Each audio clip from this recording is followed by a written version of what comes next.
Hey guys, welcome to another new video. Hopefully सब लोग अभी अच्छे होंगे, ठीक है। तो and good afternoon by the way. तो लास्ट वीडियो में मैंने आपको बताया था एक एजेंसी क्रिएट करने के लिए क्या क्या चाहिए होते हैं। तो मैंने सारा पॉइंट्स डिस्कस किया था। आई होप कि आपका उस बारे में कॉन्सेप्ट जो आपका है वो पूरा क्लियर होगा। तो आज हम लोग थोड़ा और आगे बढ़ेंगे। एजेंट जो हम लोग जो पढ़े थे सेक्शन 182 आपको तो याद ही होगा, और the contract act, Indian contract act 1872, उसका 182 में सेक्शन में डिफाइन किया गया था एजेंट, प्रिंसिपल और थर्ड पार्टी के बारे में बताया गया था। तो हम लोग आज उसी एजेंट का ड्यूटीज पढ़ेंगे कि उस एजेंट जो है, जो प्रिंसिपल एम्प्लॉय करता है या अपॉइंट करता है थर्ड पार्टी से डील करने के लिए, उस एजेंट का ड्यूटीज क्या है। तो ज़्यादा टाइम वेस्ट नहीं करते हैं, स्टार्ट करते हैं। अगर आपने अभी तक सब्सक्राइब ना किया हो तो सब्सक्राइब भी कर दो आप, ताकि आपको और भी लेटेस्ट ट्रेंडिंग अच्छी तरह अच्छा वीडियोस मिले। तो क्या है duties of an agent? What are the duties of an agent? Following are the duties of an agent. 8 go duties है, 8 ड्यूटी मैं आपको एक एक करके अच्छी तरह एकदम पढ़ा दूंगा, सिंपल वे में, इजी वे में। आपको कोई दिक्कत नहीं होगी। अगर दिक्कत हुई तो आप कमेंट सेक्शन में बता दीजिएगा। तो पहला ड्यूटी अभी हम एक एक करके रीड कर लेते हैं। अगले अगली बार से मैं आपको एकदम एक एक करके डिटेल में पढ़ाऊंगा। तो पहला आता है duty to conduct business according to the direction of the principal. Section 200 जो बगल में मैंने लिख दिया सेक्शन 211, तो उस सेक्शन में इसके बारे में दिया हुआ है, तो आप वो समझ लो। फिर आता है स्किल एंड डिलीजेंस। फिर आता है duty of agent not to allow his personal interest and his duty to conflict with each other. फिर आते हैं duty not to make secret gains. फिर आता है duty to pay sum received for principal. फिर आता है ड्यूटी टू रेंडर अकाउंट्स। फिर आता है duty to communicate with the principal. And last but not the least, duty not to delegate. अब हम लोग एक एक करके सब में आते हैं। तो पहला आता है duty to conduct business according to the direction of the principal. It is the duty of the agent. Agent का ये ड्यूटी होता है to conduct the business of the office principal. में प्रिंसिपल ने जिस काम के लिए उसको अपॉइंट किया है, मान लीजिए कि प्रिंसिपल जो है वो कोई तो शॉप ओनर है, ज्वेलरी शॉप ओनर है, तो उसने मैनेजर रखा है, agent as a agent employ किया है, अपॉइंट किया है कि बिजनेस को रन करने के लिए। तो एजेंट जो है, मतलब मैनेजर है, उसका ड्यूटी बनता है, उसका हक, उसका फर्ज बनता है कि वो बिजनेस को संभाले, उसका कंडक्ट करे according to the direction given by the principal. मतलब जैसा ओनर बोलेगा कि जैसे ओनर बोलेगा वैसे ही मैनेजर या फिर एजेंट को करना पड़ेगा। If there are not such direction, अगर प्रिंसिपल ने वैसा कुछ डायरेक्शन नहीं दिया, then he is bound to conduct the business according to the custom which prevails in doing business of the same kind। अगर प्रिंसिपल ने कुछ डायरेक्शन नहीं दिया कि तुम ऐसे बिजनेस करो, ऐसे तुम मैनेज करो, देन एजेंट को वैसे करना होगा business. he is bound to conduct the business according to the custom। जैसा कस्टम आसपास के नॉर्मल दूसरे दुकानों में जैसे बिजनेस कंडक्ट करते हैं, रन होता है बिजनेस, वैसे एजेंट को करना पड़ेगा। Same kind and where he conduct such business. ठीक है, एग्जाम्पल ले लेते हैं। A, an agent engage in carrying on for be a business in which it is the custom to invest from time to time at interest the money which may or may be in hand omits to make such investment। A must make goods to B the interest usually obtained by such investment। मतलब कि आप example अब दूसरा ले लेते हैं कि jewellery shop है। ज्वेलरी शॉप का एक तो ओनर होता है, मालिक होता है, सेठ होता है, जो भी आपको समझना है। उसने एक तो मैनेजर रखा एज अ एजेंट। इसमें आ जाता है जो ओनर जो है वो प्रिंसिपल हो जाता है, और जो एजेंट हो जाता है वो होता है मैनेजर। तो मैंने अगर प्रिंसिपल जो है, अगर उसने कोई डायरेक्शन नहीं दिया कि ऐसे तुम बिजनेस को रन करना है, ऐसे स्कीम करना है, ऐसे तुमको बिजनेस का कुछ आइडियाज़ अगर नहीं दिया कि तुमको ऐसे रन करना है बिजनेस, देन तब जाके एजेंट जो है मतलब मैनेजर को है उसको वैसे ही बिजनेस रन करना होगा जैसे कि बाकी दुकानें बाकी शॉप्स बिजनेस रन कर रहे हैं, and place where he conduct such business. Case law आते हैं, केस लॉ आपको नोट डाउन करना, आप नोट डाउन कर सकते हैं। Solo man versus Barker.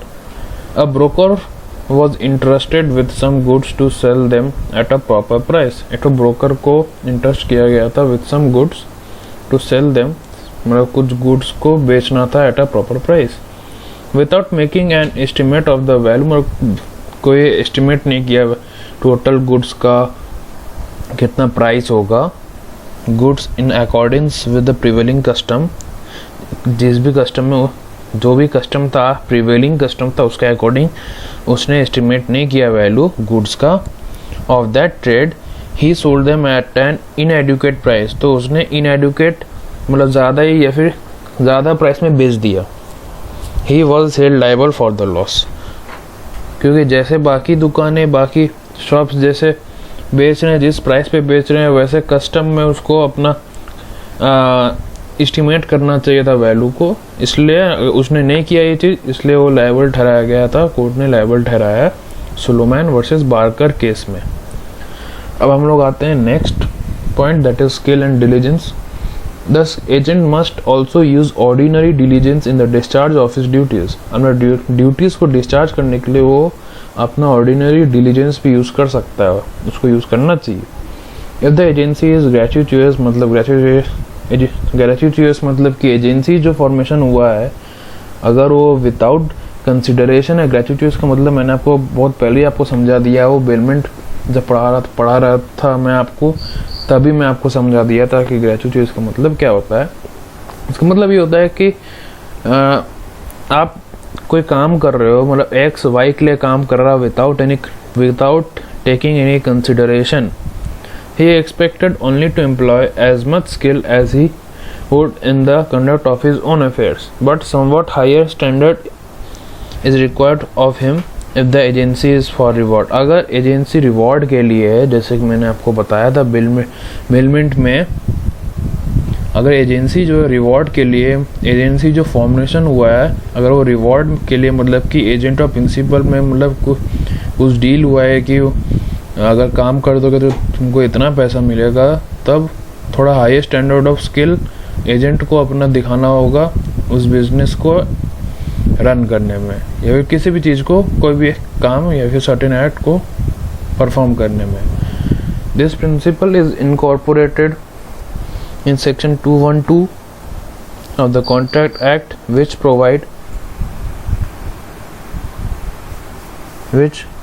provide an agent is bound to conduct the business of the agency with as much skill as is generally possessed by the persons engaged in similar business, unless the principal has notice of his want of skill. The agent is bound to act with reasonable diligence and not such skill as he possesses, and to make compensation to his principal in respect of the direct consequence of his own neglect, want of skill or misconduct, but not in respect of loss or damage which are indirectly or remotely caused by such neglect। आपको तो समझ में आ गया होगा। अब example इसमें तो last वाला एग्जांपल आप ले लो, जैसे मैंने आपको ज्वेलरी शॉप वाला मैंने आपको बताया था, या फिर आप जैसे मैंने आपको एक्सप्लेन किया है कि यहाँ पे एग्जांपल है ए, अब मर्चेंट है कलकत्ता में, तो मर्चेंट है कलकत्ता में ए, जिसका नाम ए है, उसका एक एजेंट बी है जो लंदन में, be in London to whom a sum of money is paid on as account with order to remit. B retains the money, B अपने पास मनी रख लेता है फॉर कंसिडरेबल टाइम, कुछ अमाउंट ऑफ टाइम के लिए, कुछ सर्टेन पीरियड ऑफ टाइम के लिए अपने पास रख लेता है पैसा। A in consequence of not receiving the money, A को जब पैसा नहीं मिलता है बिकम्स, वो इंसॉल्वेंट बन जाता है। B is liable for the money, B जो है वो लाइबल ठहरा जाता है पैसा के लिए, and interest from the day on which it ought, मतलब कि इसका मतलब हुआ कि बी जो लाइबल इसलिए ठहराया गया क्योंकि बी ने अपना प्रॉमिस जो था वो पूरा नहीं किया, उसने पैसा रिटेन कर लिया, रख लिया अपने पास, पैसा उसने रख लिया, तो B is liable for the money, तो बी को पैसा वापस देना पड़ेगा, and interest from the day on which it ought to have been paid, मतलब जिस दिन से उसने पे नहीं किया उस दिन से उसको पेमेंट, उस दिन से उसका इंटरेस्ट के साथ उसको पैसा लौटाना होगा ए को। ठीक है, ये आता है आपका एग्जाम्पल। अब केस लॉ है, in Pannalal Janki Das versus Mohanlal, the goods purchased and stored by the agent for his principal were lost, जो भी गुड्स परचेज खरीदा गया था या फिर और स्टोर किया गया था, एजेंट ने स्टोर किया, खरीद के स्टोर किया, कुछ सर्टेन गुड्स प्रिंसिपल के अकॉर्डिंग फॉर हिज प्रिंसिपल वो खो गए, because of the negligence of the agent, मतलब एजेंट के नेग्लिजेंस के कारण वो गुड्स, सर्टेन गुड्स जो उसने खरीदे थे वो खो गए, फॉर द प्रिंसिपल जो खरीदे थे वो खो गए। ठीक है, negligence of the agent to insure the goods. However, an ordinance passed by the government provided that half compensation was to be given if goods were not insured against fire. अगर आग से इंश्योर्ड नहीं किया जाता है तो half of compensation देना पड़ेगा। Thus the agent was able to obtain half the price of the goods from the government. तब एजेंट जो था, जो भी खो गया था उसका पूरा गुड्स तो खो गया था, तो वो आधा प्राइस ले पाया गवर्नमेंट से एज अ कम्पेंसेशन, बिकॉज वो सब खो गया था, आग से जला नहीं था। अगर आग से जल जाता तो उसको ज़ीरो कम्पेंसेशन मिलता। And for the other half he contended that the loss was too remote, और बाकी का आधा के लिए उसने बोल दिया कि loss was too remote and that it could not be foreseen.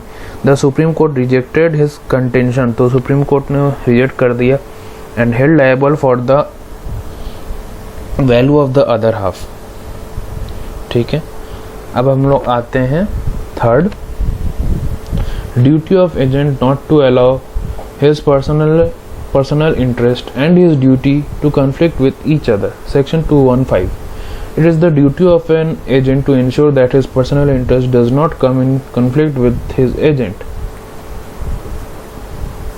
मतलब इसका पर्सनल इंटरेस्ट जो भी है वो बीच में, मतलब एजेंसी जो फॉर्मेशन हुआ है, प्रिंसिपल ने जिस काम के लिए, जिस सर्टेन परफॉर्मेंस के लिए एजेंट को रखा है, जिस वर्क के लिए एजेंट को रखा है या फिर एम्प्लॉय किया है, अपॉइंट किया है, एजेंट को अपना वही ड्यूटी करना होगा, अपना पर्सनल काम बीच में नहीं लाना, कन्फ्लिक्ट नहीं करना, मतलब कि इंटरफेयर नहीं करना, मतलब हुआ कि अपना पर्सनल इंटरेस्ट और ड्यूटी जो उसको करना है वो दोनों को बीच में कन्फ्लिक्ट, उन दोनों के बीच में कन्फ्लिक्ट नहीं लाना है।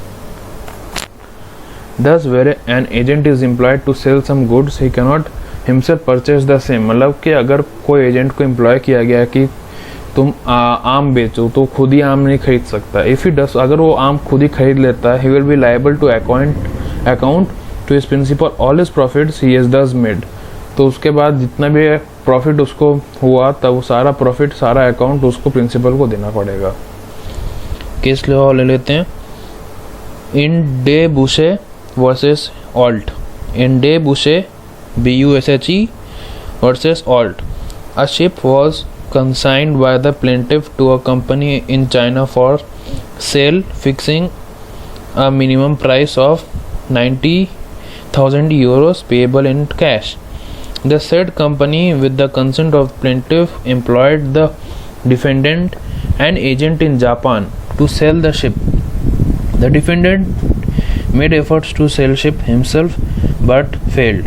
The defendant thereupon purchased the ship himself and paid 90,000 US dollar, मतलब कि जापान में डिफेंडेंट जो था वो खुद तो जहाज को बेच नहीं पाया, तो पहले उसने खरीदा, फिर उसको बेच के, पहले उसने खरीद लिया, फिर उसने पे कर दिया 90,000 euros for the same. After some time the defendant resold, तो वापस जब पे कर दिया उसके बाद वापस जहाज को बेच दिया for 1,60,000 euros।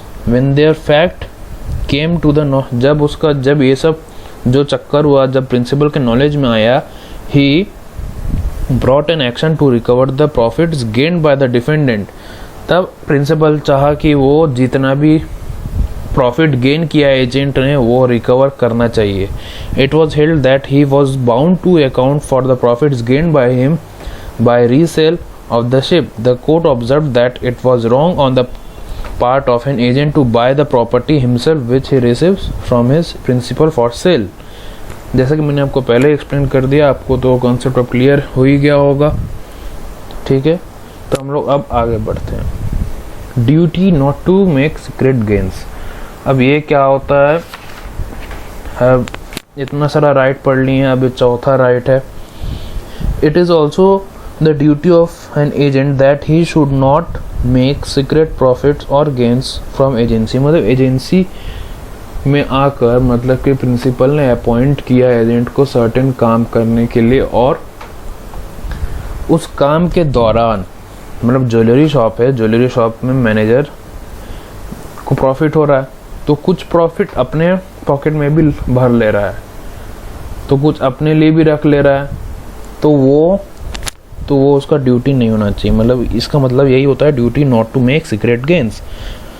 That is to say he is bound to disclose, and वो उसके पास he is bound that he should account all the profits he makes out of the agency. मतलब जिस एजेंसी मतलब बिजनेस में जो भी प्रॉफिट होता है उसको, वो सब उसको अकाउंट करके प्रिंसिपल को देना पड़ेगा, चाहे जितना ही प्रॉफिट हुआ। ये तो इंग्लिश केस लॉ ले लेते हैं। Hippisley HIPPISLEY versus Knee Brothers KNEE Brothers. The defendants auctioneers were engaged by the plaintiff for the sale of certain property. The plaintiff agreed to pay them certain commission and certain other expenses.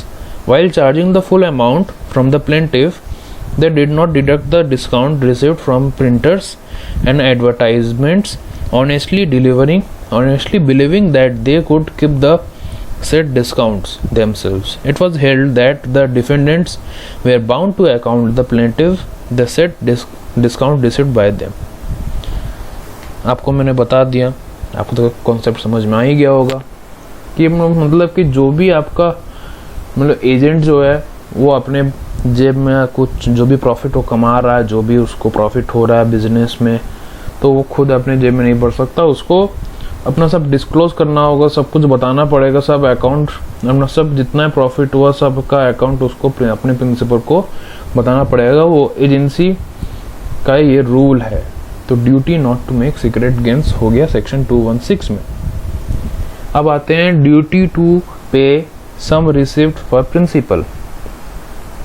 As provided under section 218 of the Contract Act or subject to lawful deductions, the agent is bound to pay to his agent जो है वो he is bound to pay his मतलब जितना भी उसको profit होता है वो सारा उसको पे करना पड़ेगा प्रिंसिपल को और principal all sums received on his account. He may, however, return out of any sums received on account of the principal in the business of the agency. All money due to himself in respect of advances made or expenses properly incurred by him in conducting such business, also such remuneration as may be payable to him for acting as agent. ये चीज़ last वाला, जैसे मैंने आपको last वाला जो मैंने आपको बताया था duty not to make secret gains, इससे एकदम को रिलेटेड आप समझ लो सकते हो, दोनों इंटर रिलेटेड है। सभी यही मतलब आता है duty to pay sum received for principal, मतलब जो भी प्रिंसिपल के पास आना चाहिए, जो भी प्रॉफिट्स हुआ बिजनेस में, किसी भी बिजनेस में, किसी भी चीज़ को बेचने में, कोई भी एजेंसी किसी भी चीज़ के ऊपर एजेंसी बना है तो जो भी प्रॉफिट आया, जो भी सम आया प्रिंसिपल को मिलना चाहिए, एजेंट को देना। एजेंट का ड्यूटी बनता है कि वो सारा सम को पे कर रहे रिसिव्ड फॉर प्रिंसिपल, मतलब प्रिंसिपल के नाम पे आया है जो भी पेमेंट आया है, अगर किसी चीज़ का, किसी आइटम का, किसी सर्टेन गुड्स, सर्टेन इलेक्ट्रॉनिक्स, किसी भी आइटम का अगर प्रिंसिपल के नाम पे आया है तो एजेंट का ड्यूटी होता है कि वो उस सम को जो भी वो रिसीव करता है सर्टेन पार्टी से, सर्टेन थर्ड पार्टी से या फोर्थ पार्टी से, वो प्रिंसिपल को अला के दे। अब इसमें हम लोग केस लॉ ले लेते हैं। But where principal sells his export licence through his agent, अगर जहाँ प्रिंसिपल जो है अपना एक्सपोर्ट लाइसेंस बेच देता है अपने एजेंट के through to a third party, the transaction, ये ट्रांजेक्शन इलीगल ठहराया जाएगा and therefore the principal is not entitled to recover back. The principal जो है जो अपने इंटेंशनली बेचा है export licence through his agent to a third party, the transaction तो इलीगल हो गया और जो प्रिंसिपल है वो एंटाइटल्ड नहीं है तो to recover back the sums received by the agent. जो भी एजेंट ने कमाया था, जो भी सम उसको मिला था, उसको रिकवर नहीं कर सकता। This was held by the Rajasthan high court in MS Nathmal NATHMAL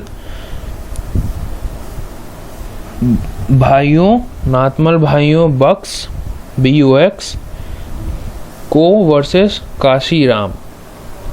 ठीक है, आप लोग को समझ में आ गया होगा होपफुली। अब हम लोग आगे बढ़ते हैं। Duty to render accounts, an agent is bound to render proper accounts to his principal on demand. Principal अगर डिमांड करे तो जो भी अकाउंट में जितना भी सम ऑफ मनी आता है सब उसको वापस उसको बताना पड़ेगा। दस an agent who enters into any transaction on behalf, मतलब अगर एजेंट जो है, मतलब मैनेजर जो है, अगर ओनर के या फिर प्रिंसिपल के बिहाफ में किसी भी ट्रांजैक्शन में एंटर करता है, he will be bound to render proper accounts to the principal, तो उसको पूरा अकाउंट देना पड़ेगा उस ट्रांजैक्शन का प्रिंसिपल को। A principal will therefore be entitled to enforce his right to demand accounts by a suit. अगर एजेंट नहीं बताता है अकाउंट, अगर प्रिंसिपल को सारा अकाउंट्स का ट्रांजैक्शन नहीं बताता है, तब प्रिंसिपल विल देयरफॉर बी, अगर प्रिंसिपल के पास राइट आएगा कि वो डिमांड कर सकता है for accounts by a suit filing into a court. ठीक है, अब हम लोग आते हैं second last, duty to communicate with the principal. Section 214 provides it is the duty of an agent in cases of difficulty to use all reasonable diligence in, मतलब किसी भी डिफ़िकल्टी में एजेंट का ड्यूटी बनता है कि वो अपना रीजनेबल डिलीजेंस, अपना दिमाग लगा के, अपना स्किल यूज़ करके अपने प्रिंसिपल को कम्युनिकेट करे टू ऑब्टेन इंस्ट्रक्शन। मतलब कि कोई भी इंस्ट्रक्शन, कुछ भी डायरेक्शन चाहिए उसको, प्रिंसिपल अगर वो चाहता है कि प्रिंसिपल उसको कुछ इंस्ट्रक्शन दे, डायरेक्शन दे कि इस तरह तुम स्कीम करो, तो उसको किसी भी डिफ़िकल्टी में, किसी भी डिफ़िकल्ट केस में, सिचुएशंस में उसको अपना दिमाग लगा के कम्युनिकेट करना पड़ेगा प्रिंसिपल से, ताकि वो प्रिंसिपल से बात कर सके और इंस्ट्रक्शन ऑब्टेन कर सके। अब हम लोग आते हैं last but not the least, it is the duty of an agent not to delegate his functions to a sub agent unless by the ordinary custom of trade. A sub agent may or from the nature of the agency a sub agent may be employed। सब agent वो लोग होते हैं, मतलब agent, मतलब principal ने appoint किया agent को या एम्प्लॉय किया एजेंट को सर्टेन डीलिंग्स करने के लिए थर्ड पार्टी के साथ। अब जो एजेंट है उसने एक और दूसरे सब एजेंट को, मतलब कि उसने एक और जन को अपॉइंट किया, वो होता है सब एजेंट। एक और पर्सन को अपॉइंट किया कि तुम मेरा काम कर दो, तो वो होता है सब एजेंट। तो अपना जो फंक्शंस है वो सब एजेंट के थ्रू नहीं कराना पड़ेगा, नहीं कराना चाहिए। Last but not the least, it is a duty of an agent not to delegate his function, उसका जो भी काम है, to a sub agent unless by the ordinary custom of trade. A sub agent मतलब कि अपना काम जो वो सब एजेंट को नहीं देना चाहिए, ड्यूटी उसको बनता है, unless by the ordinary custom of trade a sub agent may or from the nature of the agency a sub agent. But कुछ केस में जैसे कि अगर कोई ordinary custom of a trade है, कोई कस्टम है कि सब बाकी दूसरे शॉप से, बाकी दूसरे जितने भी बिजनेस शॉप्स हैं वो सब एजेंट अपॉइंट करके काम करवाते हैं, या फिर एजेंसी का नेचर अगर वो ऐसा है तब सब एजेंट को एम्प्लॉय किया जा सकता है, ऐसे नहीं कर सकते। तो हम लोग आ गए एंड ऑफ द वीडियो में, एंड ऑफ द क्लास में आज के। अगर आपको सब समझ में आ जाए तो please like share and subscribe ज़रूर कीजिएगा। आपको सिंपल वे में आपको समझाया गया है। और अगर कोई डाउट आता है, क्वेरीज आते हैं, क्वेश्चंस आते हैं दिमाग में, आ ही सकते हैं, तो आप कमेंट सेक्शन आपके लिए पूरा ओपन है। आप लिख दो कमेंट सेक्शन में अगर आपको कोई डाउट आता है। तब तक के लिए स्टे सेफ और बने रहिए। Stay safe, stay at home. Thank you.